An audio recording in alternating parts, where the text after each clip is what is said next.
how to become the strongest martial artist that ever lived. Hi, welcome back, Grasshopper. Now, when it comes down to it, becoming the strongest martial artist that ever lived, I'm gonna give you some secrets, all right? When it comes down to this martial arts, mixed martial arts, boxing, whatever you want to call it, for me, my secret is this: it will always start with you. Too many times as a younger man, in my younger 20s, I was fighting in the cage. Of course, you're gonna have to seek validation from others in order to know where you stand as a fighter, martial artist. You're gonna have to go against stiff competition. This is the only way you can tell yourself where you are within this game.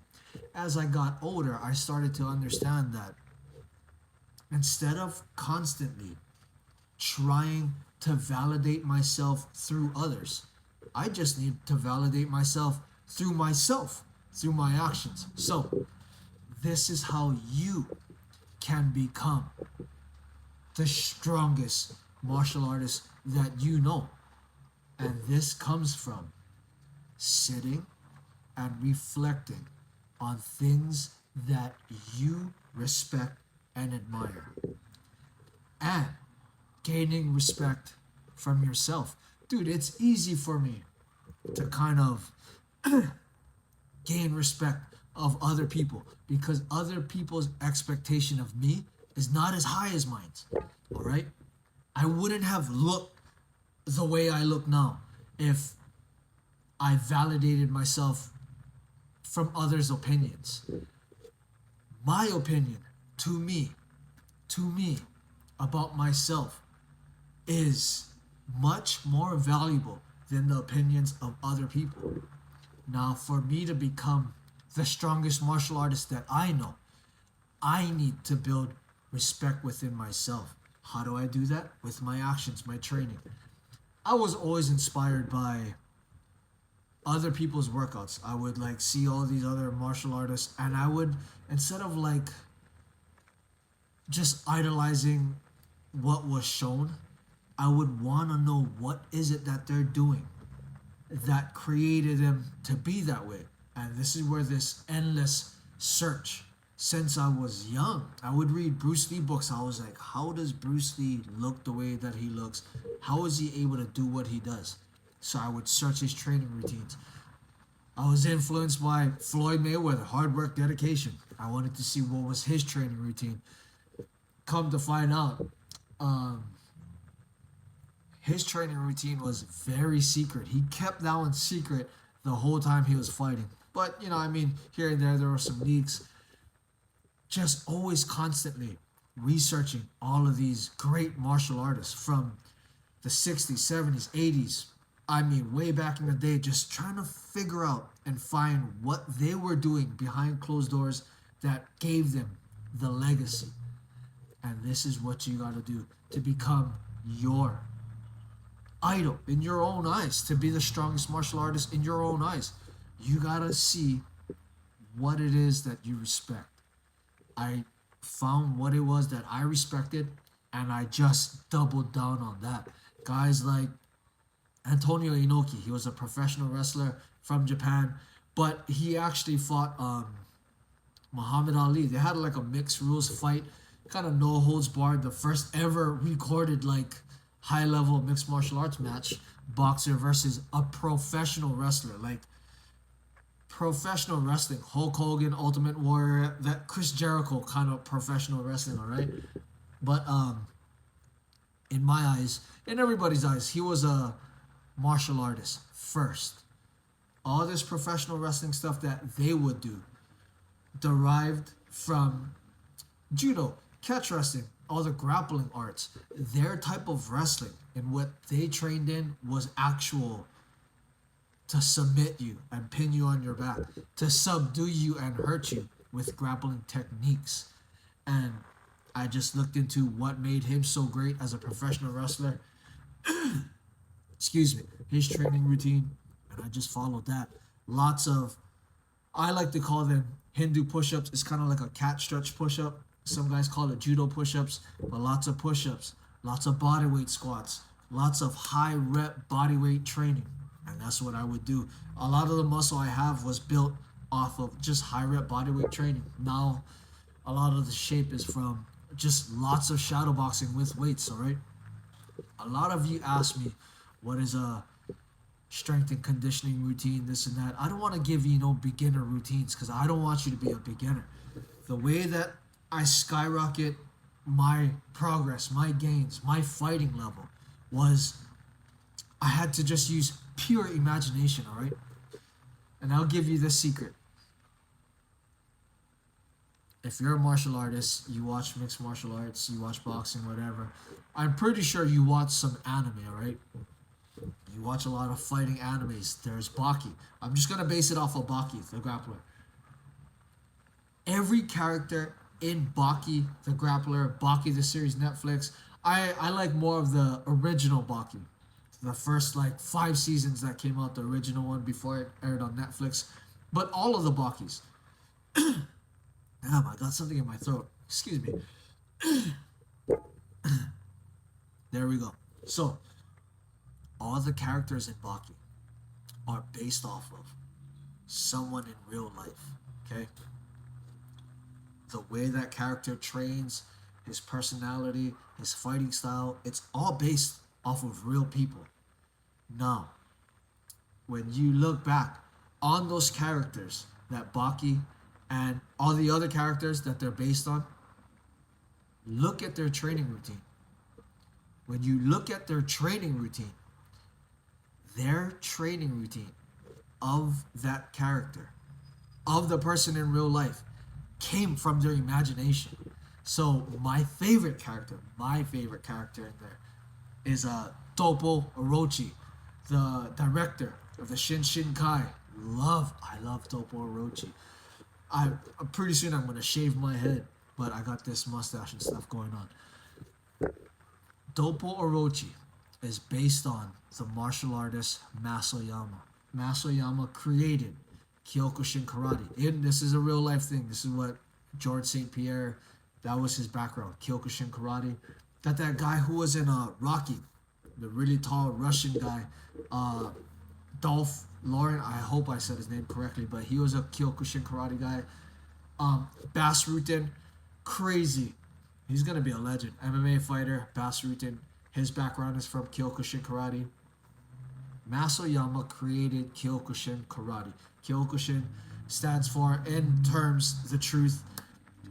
His marketing theme was that Kyokushin Karate is the strongest karate in the world. And his training was so out of this world.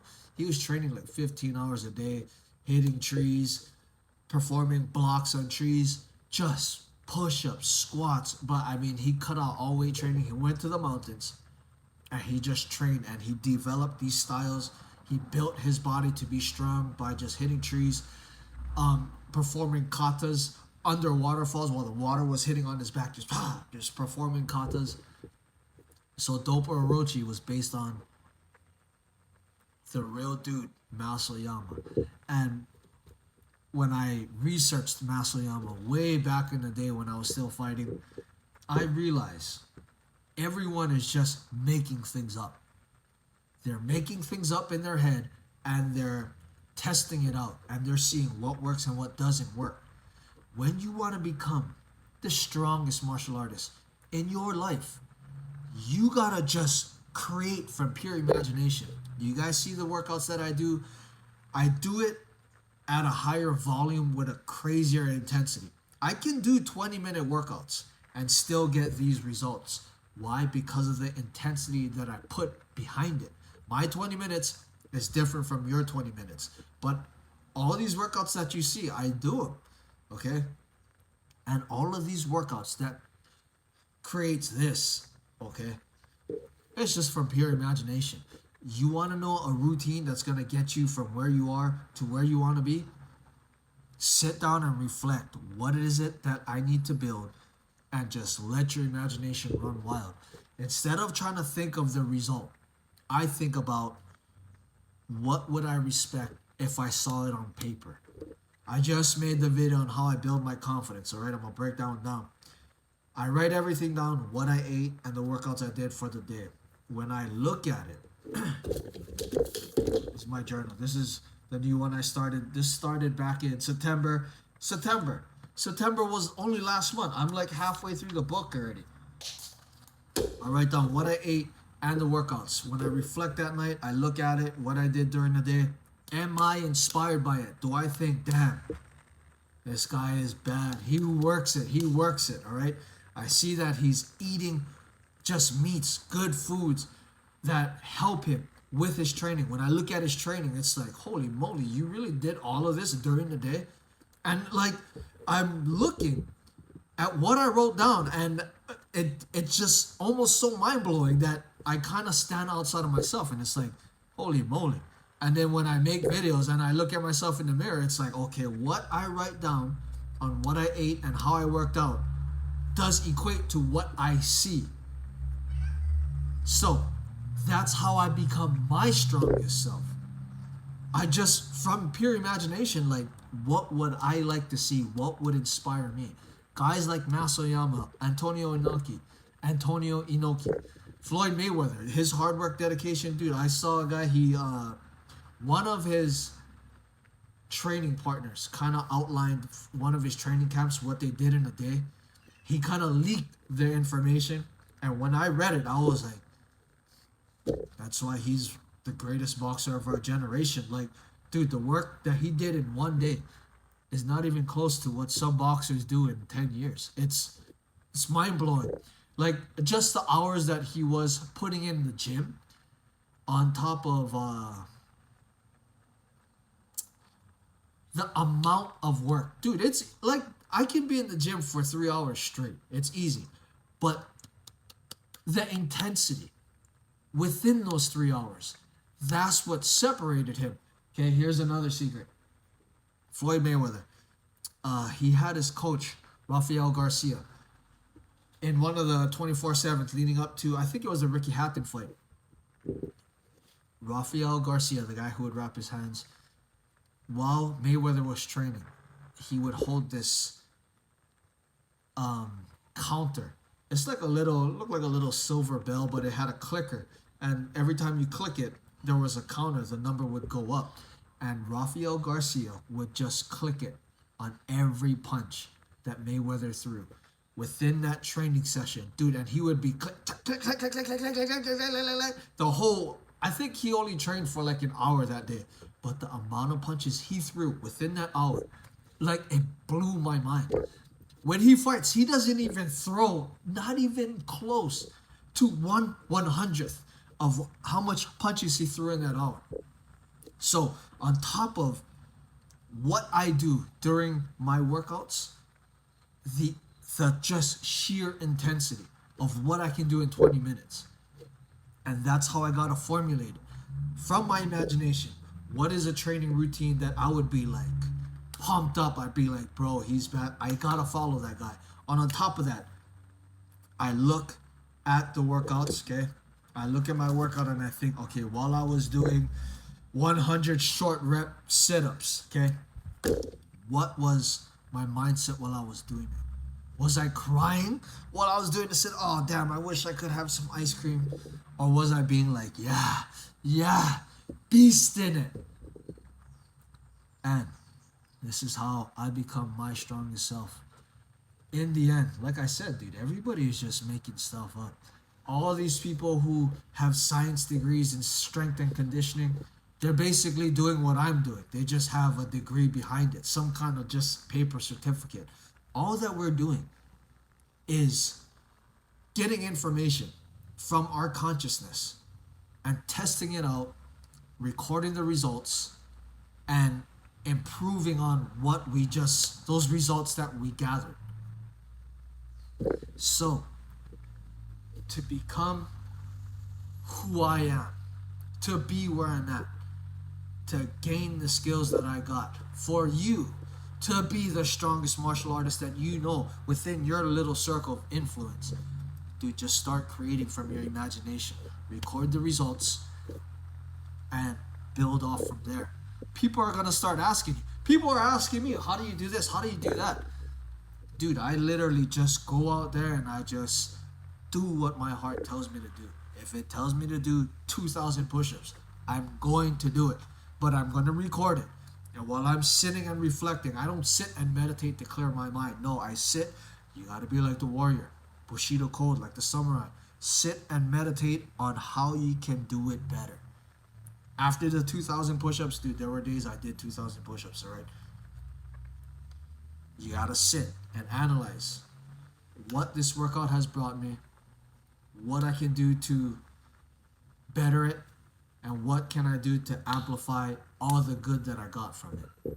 And day by day by day by day by day, to a point, I essentially don't even have to fight anymore. Like, the results are there. I'm gaining validation from me. I don't have to go punch you in the face because I've earned my respect. I look through my little journal and I'd be like, damn, the shit I did today, I wouldn't want to mess with him. I would want to know, like, what is he thinking? What is he feeling? How does he feel? So, when it's time to become the strongest martial artist, just like Baki, just like everyone you see in UFC, I mean, all these professional boxers, dude, everybody is literally just using their imagination, following that, gaining some kind of information and feedback from what they're doing and adjusting from there. So when it comes time to become your strongest, do it like that. You can reach out to me, throw me out what you've been doing. I can fill in some holes here and there. Just know if you do reach out to me, dude, I'm going to send you some crazy shit, because why am I going to give you something that you can get over easily? If you want to become the strongest, I know in your heart, dude, you don't want to just be bad. You want to be the baddest. And to obtain that, dude, you got to think outside the box. And I got to shoot you some workouts that's going to be like, okay. So, to become your strongest, you got to really just put your mind out there and just not try it out.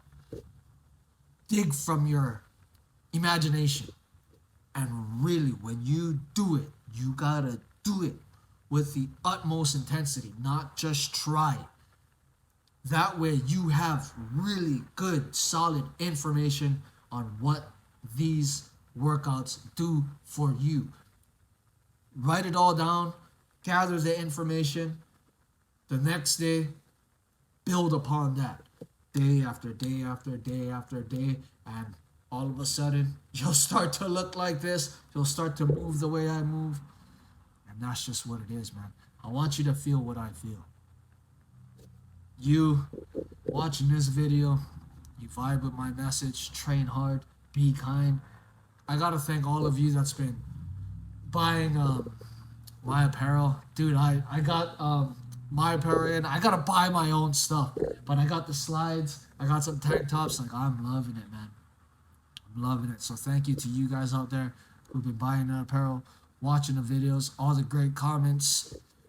I'm gonna do my best to push myself forward so I can push you forward. Just always, always, always, I cannot stress this enough. Train hard. This is your life, dude. This is my life. In order for me to not get distracted. You see the tattoos, dude. I was a knucklehead. Okay? I could be doing something else. Stealing. Just being a bad individual to society. But training has kept me on a path of being strong, not only for myself, but for you, for my son, for my daughters, my girlfriend. And the type of enlightenment, the frequency that I vibe at, I want you to feel this. It's good to know that I wake up and I'm not hurting anyone. I'm just building people. We may spar, squabble a little bit. I may have to black your eye, but it's all for the growth for you, for me, for everyone. There's guys like you who vibe with me that if you don't have training in your life, dude, you're gonna go down the wrong path and you're gonna hurt people in a wrong manner. And down the line, you're gonna regret it. So train. This is your life. I had to dedicate myself to this life. This is my life, dude. This is my hood, Crestview. I could have been representing my hood in way different ways. But instead, I'm gonna put a good name, put some respect on it. Crestview developed me, and I'm out here trying to develop you. And this is what it's about. This warrior lifestyle. The 2022 version of being a martial artist, warrior. Train hard. And when you get the golden nuggets from all of your training, give it to the next generation. Be kind to them, but don't be patting them on the back. You gotta, let them suffer a little bit so they can become strong. And that's what it is, man. Train hard, be kind, become your strongest. Until next time, let's go!